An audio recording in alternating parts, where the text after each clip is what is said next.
To become truly great, one has to stand with the people, not above them. Baron D. Montesquieu. The banks are about to flip the system. Keep your friends and family aware. Like, subscribe, share these videos. Here of what's really happening today in the cryptocurrency world, in the universe of cryptocurrencies and electronic currencies. Digital assets in general, we don't really know what's going to be happening in the long run with these things. But with this letter that came out in July, we know that the regulators are going to really start to open these markets up. And even though they aren't giving us specific guidance yet, we do see with letters like this that there's no stopping it, that these things are going to start rolling out, and banks are either going to get on board with these things or they're not. There is no stopping crypto. Regulations are being rolled out, and the OCC is familiarizing banks with this technology. The OCC is giving clear guidelines. Lawmakers around the globe are hinting at what's to come. The cryptosphere is gaining traction mainly because it anticipates regulation. Blockchain technology, it's buzzy, it's not buzzy, depending on the year you're talking about. The blockchain technology for things like loan registries, for things like credit assessments is far better than anything we have today. If you think about one of the big messes of the financial crisis, it was that you had people foreclosing on homeowners and they couldn't prove that they were the person that was entitled to repayment.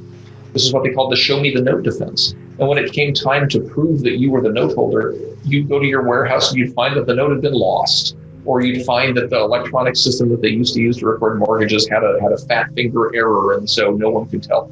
And the result was that foreclosures took a long time, markets were depressed, people who were paying didn't see their real estate prices rise the way they should have. Blockchain doesn't have that problem. Blockchain is an immutable and absolutely unchangeable and transparent registry of sales of loans from person A to person B. Solving that problem and creating that much more certainty would unleash millions more dollars in credit for. The financial system is built off of ancient legacy systems that are slow and prone to error. I have heard stories that people won't pay debts and ask the creditors for an itemized bill. If the creditor fails to provide the itemized bill, then they didn't have to pay their debt. These inefficiencies happen because we are working off of legacy systems. Blockchain's ideal use case is for financial instruments due to their auditable nature. This is going to increase efficiency in the financial markets that we desperately need. The efficiency means cost savings and a reduction of friction. And efficient markets are productive markets. We need this in today's market due to the fact that inflation and stimulus is not productivity. It's diluting money supply. That Christine Lagarde, who was, the architect of the Bali, when she was at the IMF, the Bali announcements around fintech and financial inclusion. She's now heading up the ECB. So I think, personal view, not my view, it's probably a matter of time before the ECB moves on this. And then can the Fed really drag its heels, forever? Probably not. When she was head of the IMF, Christine Lagarde organized the Bali FinTech Agenda. Ripple was part of the Bali FinTech Agenda. Now Christine is head of the ECB and pushing for a digital euro. And the ECB is voting for the digital euro with the decision to be made by mid-January 2021. She believes they are moving forward with the digital euro. She has had a long history with Ripple, and Brad has stated that central banks are looking into the XRP ledger to issue CBDC. Right. So if we look at this little diagram of how it's all going to work, we've got some sort of ledger system that passes digital value around. And then we have two different institutional bindings. We have a binding that links those tokens to some value in the real world. As Chris incorrectly called it, a stable coin. It's actually a currency basket, but it doesn't matter. We'll pass over that. In this particular case. But it could be anything, gold and square inches of the Mona Lisa and, feet of an office building or whatever, Knicks tickets, doesn't matter. There's a binding that links those tokens to values in the real world. And there's a binding that links the wallets to legal entities in the real world. And to pretend that's not going to exist is ridiculous because no central bank will allow the system unless that binding's in place. So that's a very simple model of the system. And that, I think, gives us what might well be the optimum strategy in this direction, which is instead of building a central bank digital currency platform, what we do is build a generalized digital asset platform, which is good for the economy as a whole because it reduces the cost of financial intermediation by taking out clearing and settlement. And then the central bank just becomes one of these bindings. It just becomes the N+1th binding, but it just happens that it binds the tokens to central bank money as opposed to square inches of the Mona Lisa or feet of an office building or whatever. So this is why, all things considered, I think that's the best way forward, and that's what we should be talking about. There are many methods for CBDC rollout. The method that will work the best is a digital asset platform. These digital assets and CBDCs can work hand in hand, customizing solutions by plugging in public blockchain, private blockchain, or CBDC will allow the pieces to fit together as if they were Legos. In its entirety, what's the size of it, and what's the growth potential? Well, the growth potential is enormous. It's pretty much limitless. As these currencies and digital assets grow, it's been estimated that over 50 million people just in America currently hold some kind of a digital asset in their portfolio.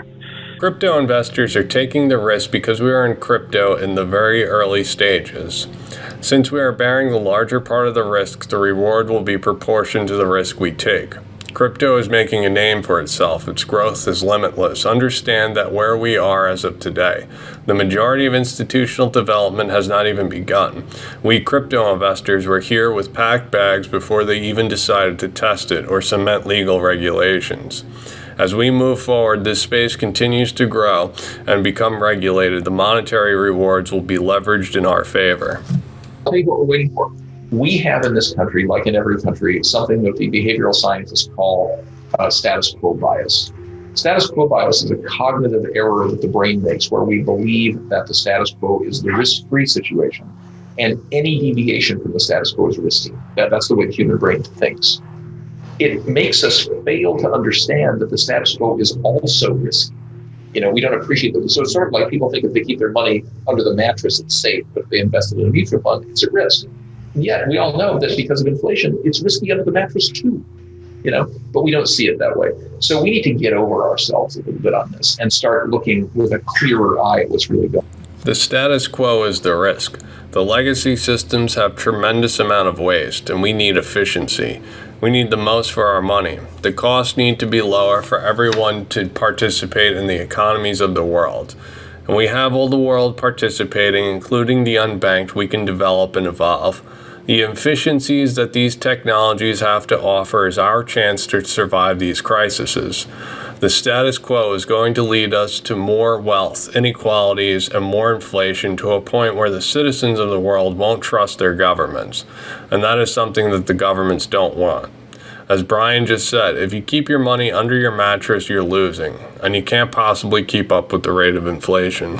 Similar outcomes I mentioned earlier, the likes of Standard Chartered and Citibank and HSBC and other GTBs are leveraging their internal networks to also offer dynamic, faster payments capabilities to their corporates and to their customers. So you see these private networks starting to emerge.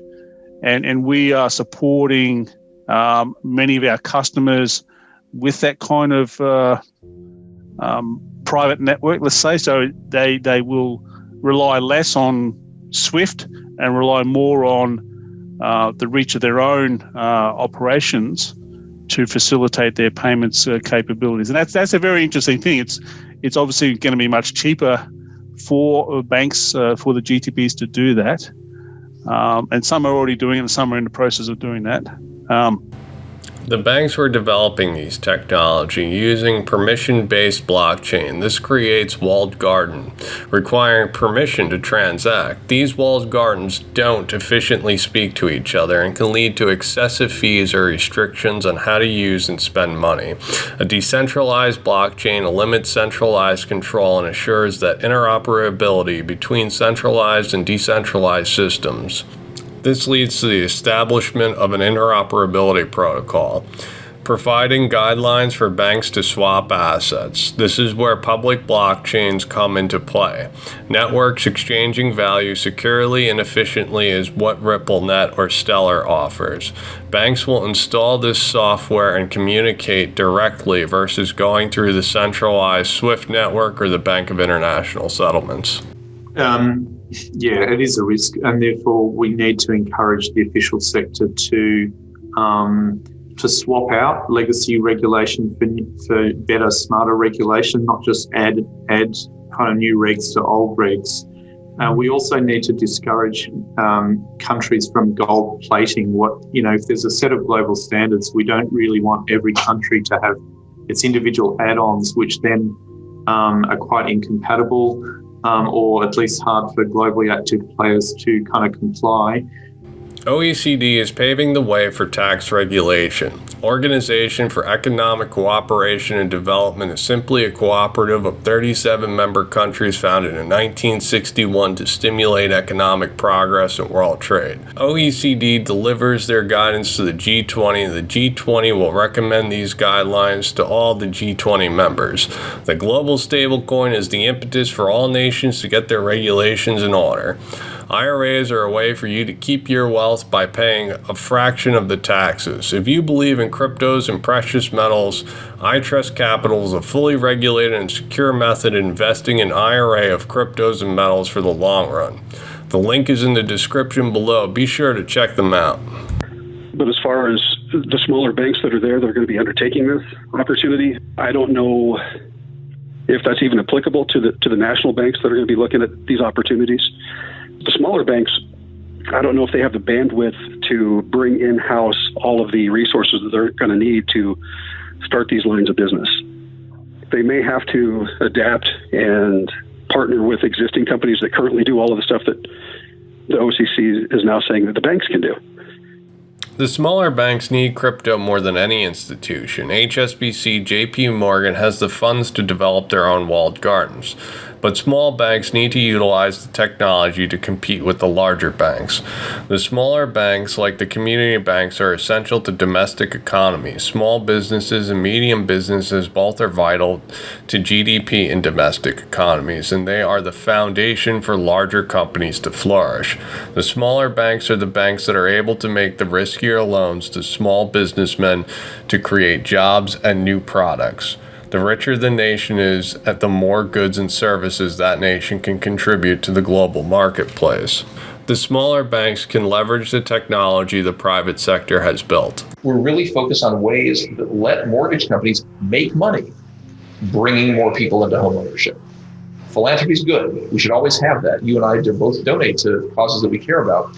But if you want to scale this, if you want it to be sustainable, it's got to be okay to make a profit. If you told grocery stores they all had to be nonprofits, we'd have food shortages, right? They make a profit, and we have access to a wide variety of healthy food in this country. That's what makes this country a rich country. We can do that for financial inclusion. We really can. Blockchain technology lowers the cost for banks to do business to near zero.